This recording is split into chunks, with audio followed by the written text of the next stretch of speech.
अरे कहाँ जाता हो पूरा एकदम सौदा बनाई के? तहर कहे छाती फाटत हो? अरे ऐसे बना के चलबू ना तो छाती का बिजली बहुत जने गिर जाये तुम्हारे ऊपर। अच्छा सुना सुनाओ कैसन लगा ताड़ू हो? कैसे? लड़की हऊ की बनारस के जरदा रोड पे गोरी उड़ावे लुगरदा।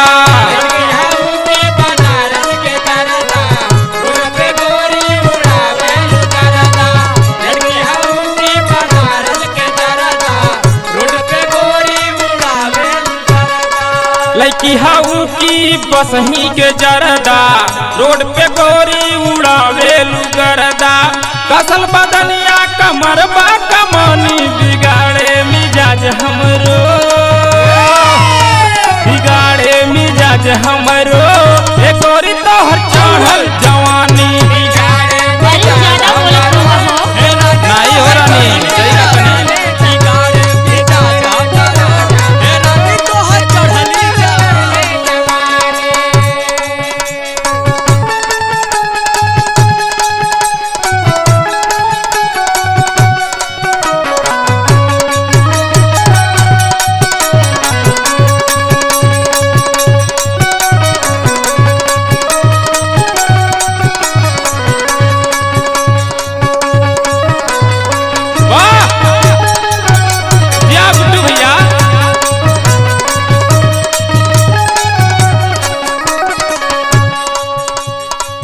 एक गोरी बोला।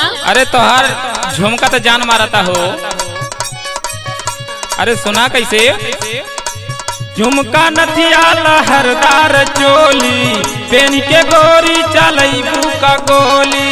झुमका नथिया लहरदार चोली पेन के गोरी चलई बुका गोली।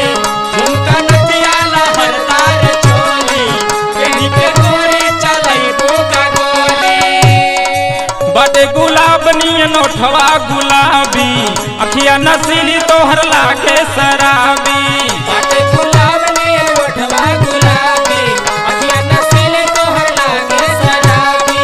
बड़े गुलाब नियन ओठवा गुलाबी अखिया नसीली तोहर लागे शराबी। नाजुकुमरिया में भइलू तूफानी, नाजुकुमरिया में भइलू तूफानी। बिगाड़े मिजाज हमरो, बिगाड़े मिजाज हमरो। ए गोरी तोहर चढ़ल जवानी बिगाड़े मिजाज हमरो। ए गोरी तोहर चढ़ल जवानी बिगाड़े मिजाज हमरो। ए गोरी तोहर चढ़ल जवानी।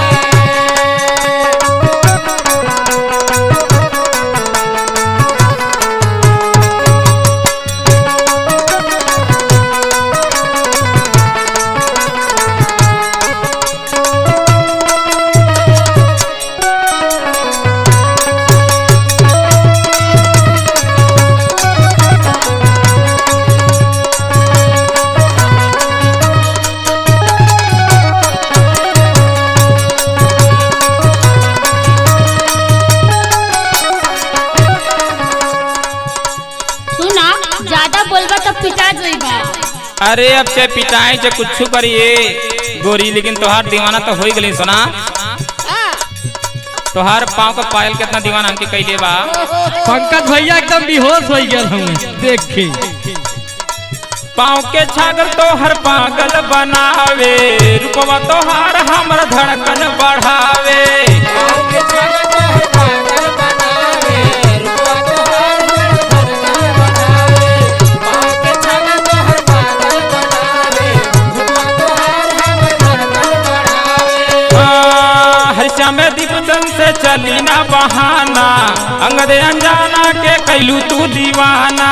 हर समय दिलचस्प से चली ना बहाना, अंगद अनजाना के कैलू दीवाना। हर समय दिलचस्प से चली ना बहाना, अंगद अनजाना के कैलू दीवाना। केतनन के चिखलू तू पहली उठानी। बिगाड़े मिजाज हमरो,